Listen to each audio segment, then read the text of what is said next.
Good morning, everyone. Our speaker today is past district governor. I'm sorry, I'm also letting people in from the waiting room. Our speaker this morning is past district governor Leigh Hudson.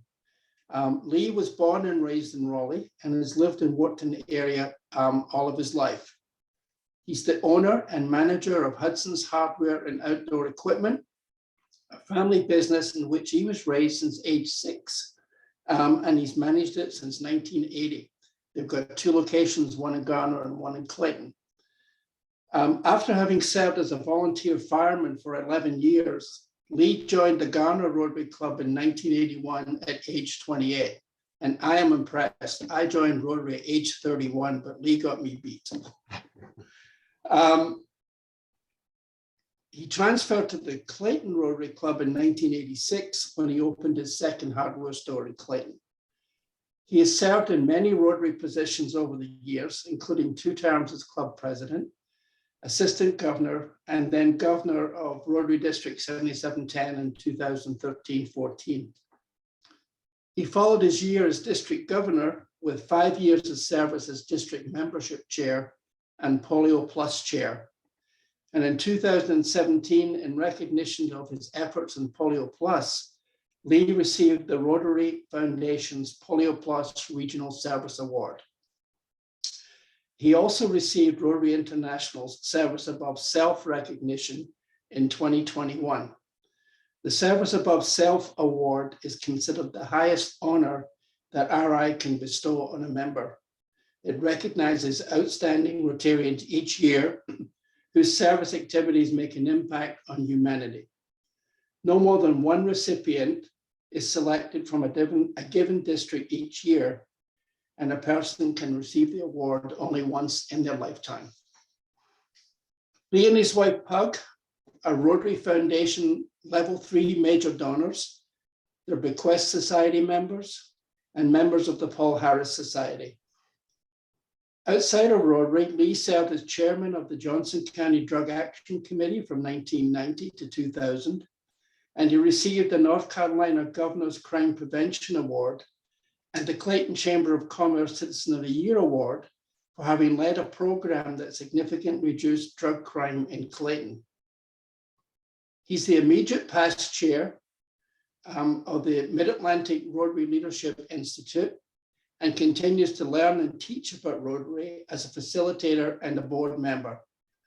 Leigh epitomizes the ideal of service above self. Ladies and gentlemen, Leigh Hudson to speak to us about the Rotary story. Leigh. Hey, good morning, everyone. Glad you're here today. It's always an honor to be with fellow Rotarians, and today is no exception.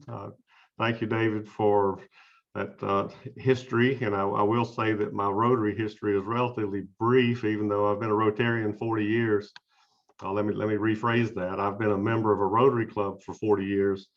I really didn't become a Rotarian until I was chosen to be district governor back in 2013.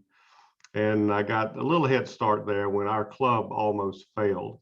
Like I said, I'm a member of the Rotary Club of Clayton. It's been around since 1925, and we got down to an active membership of 19 back in 2008, and we were just enjoying having dinner together. It was about 12 old guys like me would show up having dinner together, but we just had lost Rotary, and a few of us got together and decided that we had an opportunity here to move the morning meetings from evening meetings and build the ideal Rotary Club. And it was a pretty exciting time. That was my second time as club president. The first time I was club president was 1989 when in the Rotary bylaws, we started accepting women into Rotary. Women who were invited to join Rotary could not be turned down because of their gender. And man, what a difference that has made. Imagine having Rotary District 7710 without Marie Howard. We're about 25% female now, I think is a good number, round number to use in Rotary, I think around the world. And where would we be membership wise were it not for female members? So it's been a pretty exciting time in Rotary for me. But I'm happy that I finally woke up after 28 years to discover Rotary and find out what it was all about. And I'm here today because I read a book. I'd never really, gotten down in the weeds of Rotary to find out what it was all about until I was asked to be district governor. And I didn't want to appear really ignorant about Rotary things, so I read a good long book about Rotary, and so that's how I got to be really interested in Rotary history. And I'm here to share that with you today. Good morning, Jessica. Good to see you. Good to see the mayor on with us today. I think it was pretty exciting to meet Jessica early on and have her go through RLI. And so I saw her picture recently. We lost one of our great Rotary members in the state of North Carolina last week, and John T. Capps, and Jessica was in the picture where he appeared in one of our Rotary events in a recording of him putting fire helmets on all of the people in his class. And Jessica was one of those, get all fired up about Rotary. So this is why we're here, getting all fired up about Rotary today. I'm not John T. Capps, and no one will ever be, but I coined him a walking, talking icon of Rotary. He always put the henna tattoos on his big bald head everywhere he went when he was doing Rotary. So luckily I can't do that on a bald head yet. I can put it on my forehead, but not on the top of my head yet. But good to see you, Jessica. Congratulations on your accomplishments. And I know Knightdale's proud to have you as mayor. Thank you so much. Good to see you. Thank you for presenting today. So I'm not sure exactly what you're seeing. Are you seeing your full screen that says Roots of Rotary, David, or is it got a sidebar on it too? It has a sidebar, Lee. Okay, let's see. I always have to figure out how to get that off of there. So Lee, at the bottom right, there you go. there we go. I found it. It always tends to hide. All right, so what I'm using today, those of you who've been to RLI, at least virtually, understand we've had to create the pandemic forced us into rushing into doing virtual offerings for Rotary RLI, and so that's what I'm going to use today. And one thing that we've added to our district recently is a district learning resources committee that I chair to try to get into clubs, just like we're doing today, and maybe do a presentation, RLI-like presentation on the topic of your choice.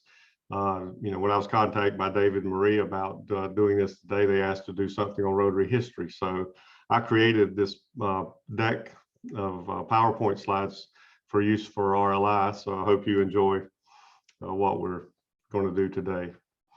So the goals of this particular presentation would be what you see on your screen. I'll let you read that rather than me read to you today.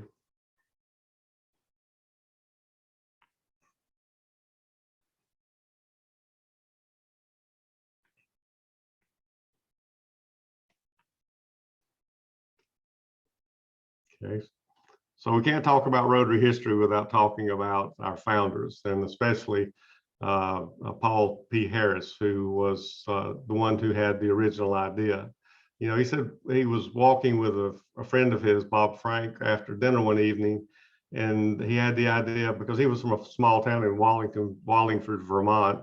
He said, why not have a fellowship composed of businessmen from different occupations without restrictions of politics or religion? And I throw this out there because a lot of people, have heard Rotary referred to as non-political or non-religious. And, I think that's really a bad way to define us. But this was, a Paul Harris quote, and I think it phrases it completely different, right? We do welcome people regardless of their political or religious affiliations. But imagining 1905 Chicago, and how culturally diverse it was, and a lot of times not in a good way. There was a lot of infighting going on between all these different groups. And he saw from the very beginning, if we were going to have a meeting of businessmen once a week at each other's, rotating around to each other's business, thus the title Rotary, we didn't have time to get into politics and religion. We wanted to, get together, have fun, and help each other in business. And that's how Rotary was founded. It wasn't originally founded as a service organization. That came later. But this is Gustav Lohr's office, room 711 in the Chicago building. And these are the four gentlemen who started Rotary. They weren't as old as they look. Lee, you didn't advance your slides. I'm sorry. Okay, here we go. So here's the room I was discussing where they met the first time. And these are the four gentlemen who got together. Two of them, Paul Harris and Sylvester Shealy, his lifelong friend, stayed in. The other two exited Rotary within the next year or two. But it's just interesting to know that these gentlemen were, middle-aged or younger than they actually look here. I've never seen a picture of Paul Harris that made him look like he was 37 years old. And that's how old he was when Rotary started. It seems like every picture you see with his wire rim glasses make him look, at least 55 or 60 years old. But Rotary grew, pretty quickly. It was not intended to really be a national or international organization necessarily. It was Rotary Club of Chicago, Rotary Club #1. But quickly it grew into 5 more clubs. Paul Harris, like a lot of the men there, was single, lived in a boarding house, and he had another attorney like himself that lived roomed with him. His name was Emmanuel Munoz, and Manuel was going out to California, to San Francisco. He said, "Hey, Manuel, while you're out there," and Manuel wasn't a Rotarian, I don't believe, that time. "So while you're out there, won't you mention Rotary to your friends and associates out there?" And he did. He mentioned it to another attorney by the name of Homer Wood. And Homer Wood and his brother got busy in next year, 1908, going up and down the coast with associates they had. And here's your next 4 Rotary clubs. Expansion was really quick. Paul thought the next club, if there was going to be a next one, should be New York. But here you go. San Francisco, Oakland, Seattle, and Los Angeles were the next 4 clubs. Now, I throw this up there if you wonder what the First 5 Collaborative is. That was a recent event during COVID a couple of years ago where these first 5 clubs got together and decided they were going to do a collaborative event to provide hygiene kits for the homeless people, which has become a really big issue, as you know, in big cities. So they got together and did that, celebrating the first 5 clubs in Rotary. So when did Rotary become a service organization? Anybody know what Rotary did to be known as a service organization?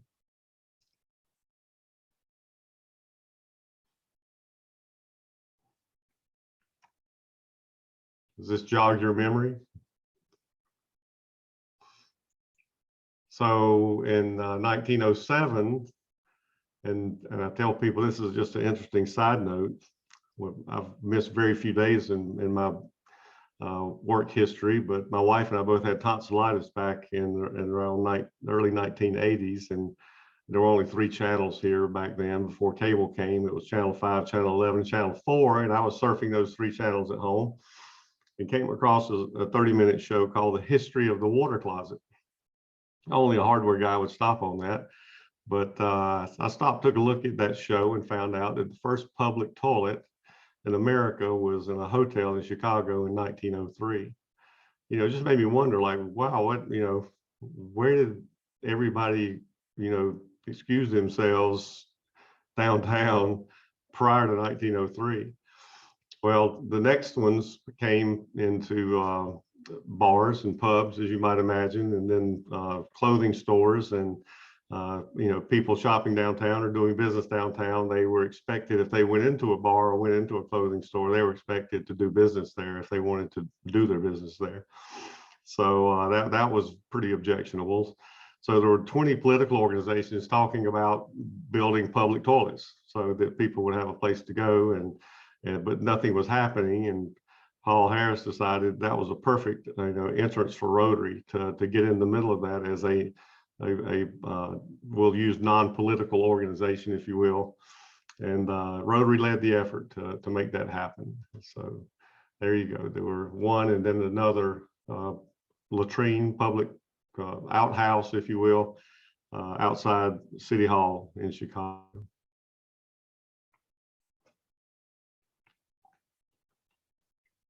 So I also like to share some of the guiding principles of Rotary, like, when were the objects of Rotary established and the 5 avenues of service. So these came on pretty quickly, early on in the 1910 until 1928 is when most of our foundational values were established and put in print. We have these 4 objects of Rotary that hopefully you have posted or you see. I'd like for you to, if you haven't seen those recently, just take a look at those.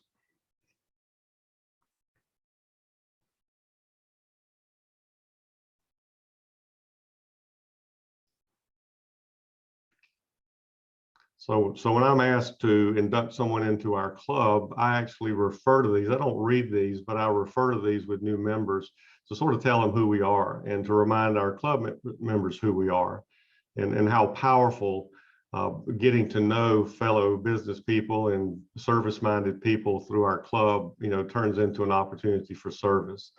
And how from the very beginning, it was important that we operate with high ethical standards. Paul Harris was really big on the golden rule. So the golden rule was our original ethical statement in Rotary. He used it often.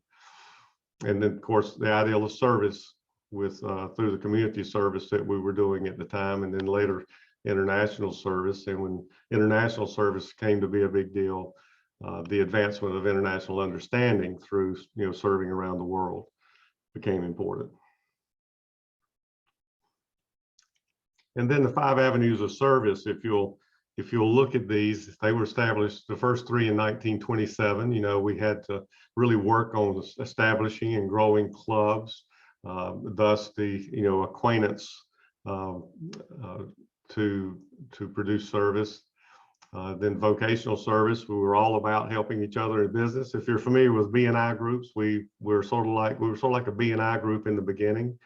And I mean strongly like a B&I group. Rotary was founded on a classification system that you'd create a list of like one hardware guy, 1 doctor, 1 lawyer. You couldn't have more than 1 under the same classification in any given club.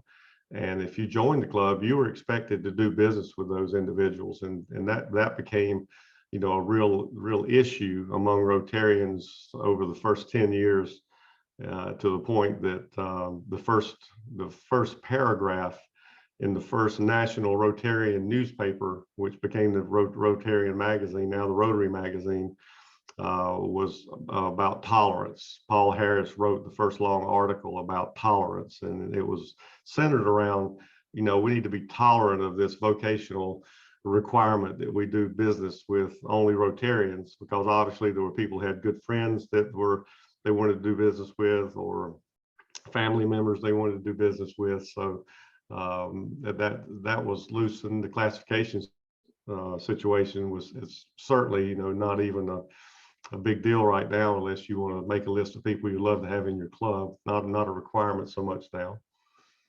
And then, of course, community service. So you can see why those first 3 came to be. And then in 1928, international service became the 4th avenue of service. David, Marie, would you guys like to guess why international service was founded in 1928? In your relativity there? That was the year that the Rotary Foundation was founded. It was we actually coined the Rotary Foundation on my birthday, June 10th, 1928. The endowment, it started earlier, and we'll go over that in just a second, but the actual Rotary Foundation, the endowment sort of morphed into the Rotary Foundation in 1928. And then youth service is pretty recent. Back in 2010, the New Generations Avenue of Service was founded and later became known as youth service, because it, I think, better described, who we hope to serve with that. Any questions so far? Any comments? Okay. I'll make a comment. I am the newest member of the Rotary Club of Knightdale, Okay. and this is very edifying for me. Thank you. Thank you. Yeah, I think it's important, what we're getting ready to see next is the four-way test, and our code of conduct. There was a code of conduct established early on in the same early time period about how Rotarians, should act and how they should treat others in Rotary. And there's been as many as, I think, 15 Rotary codes of conduct here, and now it's down to 5. And I'm sorry, this slide doesn't have all 5. It should. There's been a 5th one added recently about harassment issues. So, these we do have a Rotary code of conduct. In case you didn't know that, it was 15, then it was down to 11, and now it's down to 5. And I like that. I can learn things as long as there's no more than 5 things to learn. I have 5 fingers. I sort of look at my hand and say, what are they? But our core values, we have 5 core values: is fellowship, leadership, integrity, diversity, and service. And I created an acronym called FLIDS so I could remember that. So I think it's important we know our core values. When someone asked me about, I asked them maybe to come have breakfast with me and visit my Rotary Club. He said, well, I've heard of that. What is Rotary? I said, well, we enjoy our fellowship. We learn leadership through signing up for committees, and we're a club of integrity. We say this 4-way test thing, and we try to be as diverse as possible to look like our community, and then, of course, service. So remember that. If you want to write something down today, write that down. FLIDS, that's our 5 core values: fellowship, leadership, integrity, diversity, and service. But here comes the 4-way test. And how did we come to have a 4-way test? Paul Harris really believed in the golden rule, but he felt like because the golden rule really had some religious overtones that maybe we needed something else. And about that same time, here comes Herbert J. Taylor. Herbert John Taylor, I'll let you read his bio right quickly on the left there.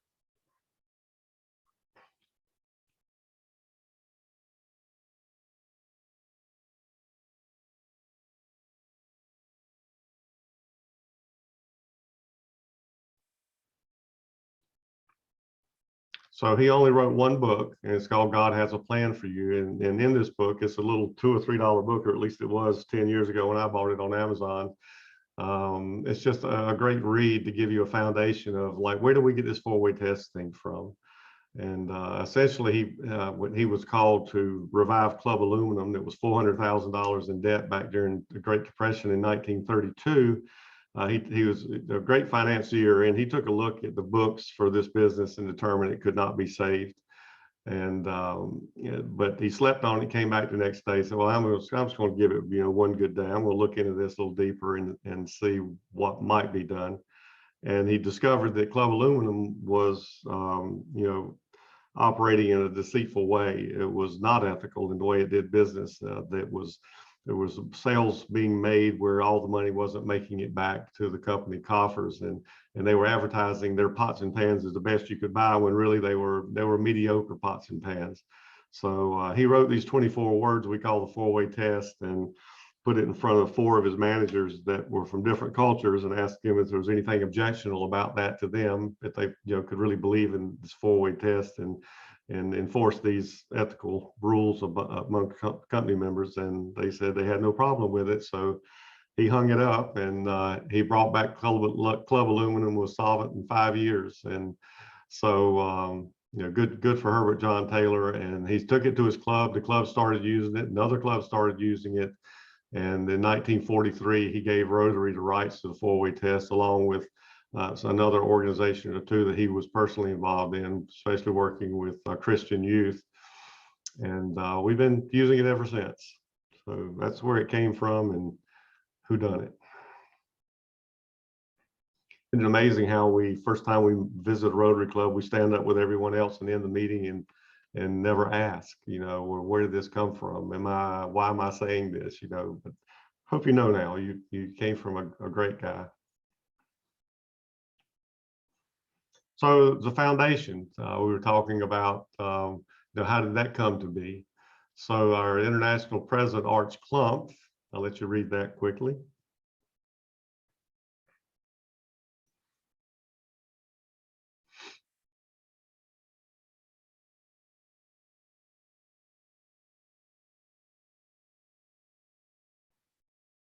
So he had this idea for this endowment. He was a very active Rotarian and en route to be president. And people really didn't want the endowment, but he persisted, so that as he was at the end of his term in 1917, in June 1917, he announced the endowment that had been established for Rotary. And I guess the clearest indication of it really still wasn't really respected was it didn't even get the first gift until after the Kansas City International Convention. Next year, they had the equivalent today of $2,650 left over in net proceeds from the convention, and they gave the first gift to the endowment.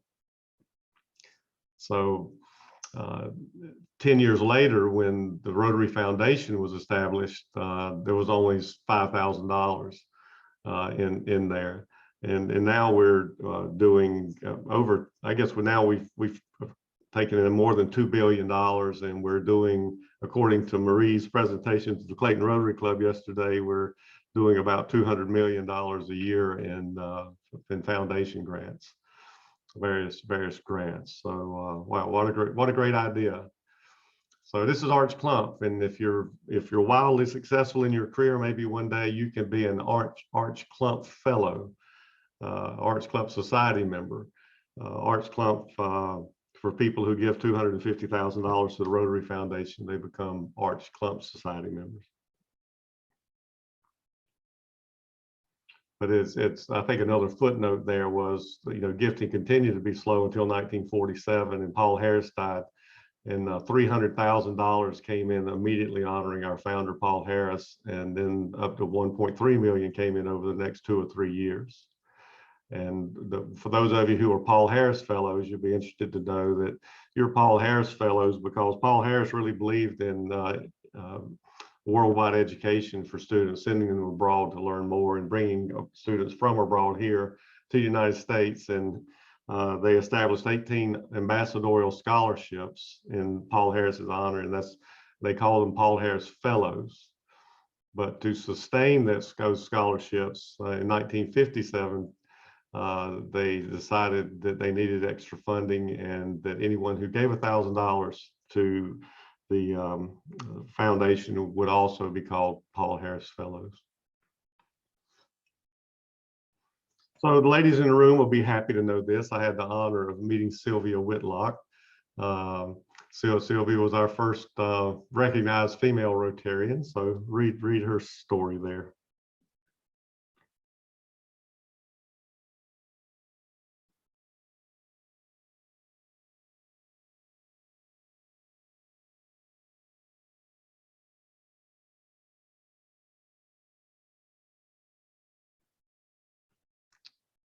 So a great lady who travels the world for Rotary, encouraging more diverse participation in Rotary. And now Jennifer Jones, who I had the honor of having a sit-down lunch with in Lisbon, Portugal, when I was district governor, will be our next Rotary International president and first female Rotary International president next year. So other, I guess a big signature project that David, Marie, and myself, maybe others in your club have been involved in was the End Polio Project. And I'll put this on the slide because it has been for the last 35 years, 37 years now, our #1 project in Rotary.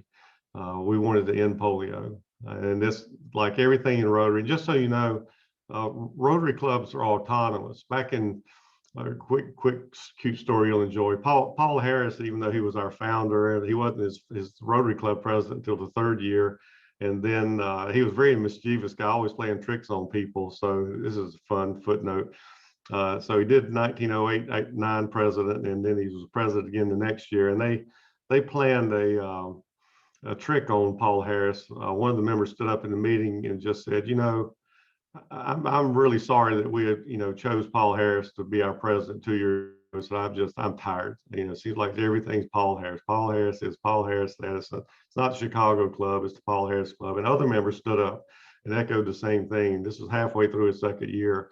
And it upset Paul Harris so much that he stepped down as president that very meeting. and then didn't return as president. He stayed around the club, but he didn't come back. And then in 1910, he was elected the first president of the National Association of Rotary Clubs. And then he was elected again in 1911, and he was elected again in 1912 as the National Association of Rotary Club president. And he was unelected in the same meeting in a coup. Paul Harris went home for 6 years and didn't return to another Rotary convention for 6 years. But while he was gone, a Rotarian started the National Association for Crippled Children in Columbus, Ohio, and asked Paul to be the chairman. And so Paul was very active with crippled children. So when he came back in 1919, he asked the body there to consider taking on crippled children as Rotary's primary cause. And they shot him down again. They said, no, we're helping crippled children, but we're doing all these other things. And that resulted in a resolution in 1923 that said, Rotary clubs are autonomous. So don't think that anything comes down from Rotary on high to tell your club what to do. Rotary clubs, everything begins in a Rotary club.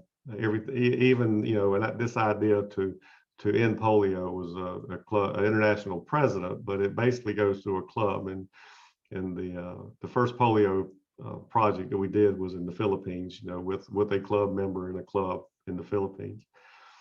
But know that not every club probably in the world participates in polio now, but I can tell you that most clubs do, and it's going to be the most wonderful thing when we eradicate polio. And I think Marie said the date now is 2026 when the world is declared polio free.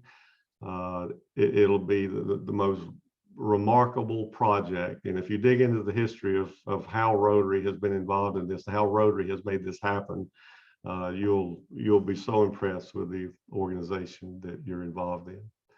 I think we have only 4 cases reported last year in Afghanistan and 1 in Pakistan, and we're almost there. So, okay, so that's my presentation. If there's anything there that really caught your attention, or you can say, man, I didn't know that. I'm happy I'm a Rotarian now a little more. Anything you'd like to share? Marie, David, you guys live this. So anything you'd like to add that I left out that you feel is important will be fine. Nope, I just was scared to be put on the spot with Leigh that remembers everything historical. Could you stop your share, Leigh, so we can see each other a little bit more easily? Okay, there you go. I guess I just want to do a little promo to the club members. 2 years ago, last month, Marie and I traveled to India. And as a result of our trip on a National Immunization Day, where we actually helped, we didn't really help, but we helped immunize children. There was a 15-minute video made of our 12-day trip. And on March 19th, I'm planning to show that video, which will allow you, I think, to get immersed in the sense and feel of India and the National Polio Program in India. So please try and be there on March 19th.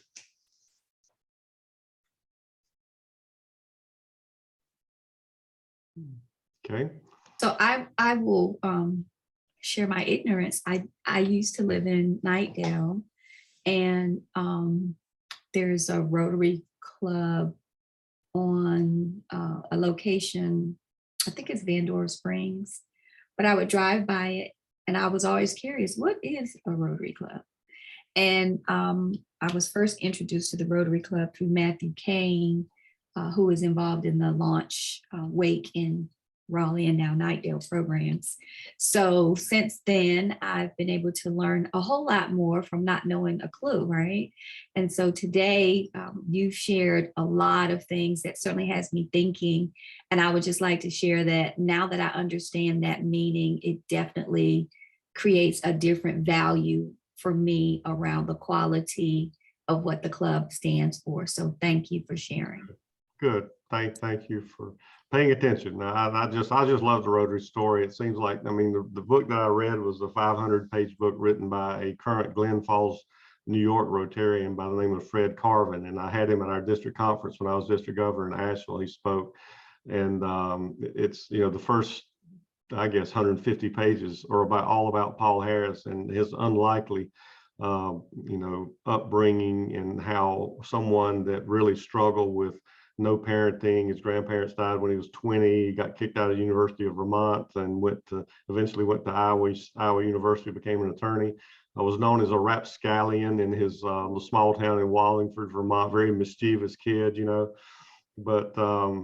But he went on, and, you know, just because he missed small town, you know, he hung around a hardware store, believe it or not. So I have a sort of a connection with him. His uncle ran a hardware store in Wallingford, Vermont. And he just wanted to, he missed knowing people, you know, and having that safety net of people around him. He felt very lonely in Chicago, and thus Rotary. That's how it sort of came to be. And I think there's a lot of people out there now that we're not even asking to come, you know, share a Rotary meal with us, that are in that same boat. They would love to be our friends. They would love to meet our friends and have that association. So, you know, it's nice to know our roots, isn't it, to how we got here. Thank Can you, I add Leigh. something? Yes, Kim.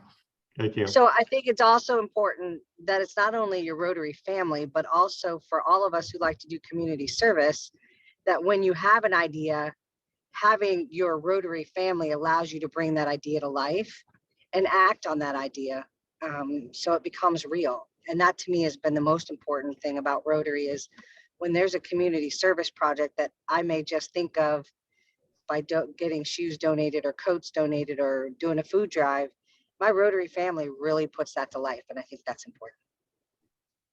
Very Yep. good. Thank you. And we're trying to. I know Marie's trying to end this, but I do want to say one other thing. You know, Rotary is literally all over the world. Rotary is in more countries than the United Nations is in present. You can go visit any one of those 35,000 Rotary clubs when you're traveling within the United States or elsewhere. There's an app for your phone. And you could look up, if you're going to go to Timbuktu, Africa, you can look up Timbuktu, you can look up the day of the week you were there and find out where and when the Rotary Club meets. And I guarantee if you walk into a Rotary Club anywhere in the world, you will be welcomed with open arms. Marie and I have visited clubs all over the world. And it's something I would encourage everyone to do, just to get a bigger feel for Rotary than your own club. Jessica has a question here. Another quick question, but I apologize if we already mentioned it, but I have to say something about it. Leigh, I love your background. Yep. Okay. Yeah, that's something I did when I was governor.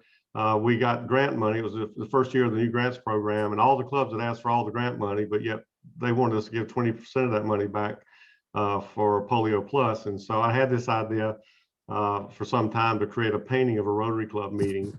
There's more history to that, but I did. I was telling David and Marie, I paid a local artist $4,000 to do a 3-foot by 4-foot painting of a Rotary Club meeting that hangs on my office wall.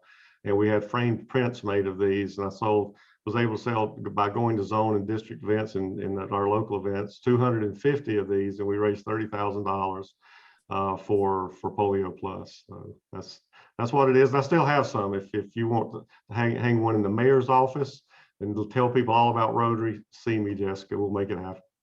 That's awesome. I remember the story, and you shared that at RLI. So I wasn't sure if you had shared it with this group yet, but I wanted to hear that again, because it's amazing painting. So. Well, thank you. And I want you to be my advocate for RLI for your club members. Get them, keep an eye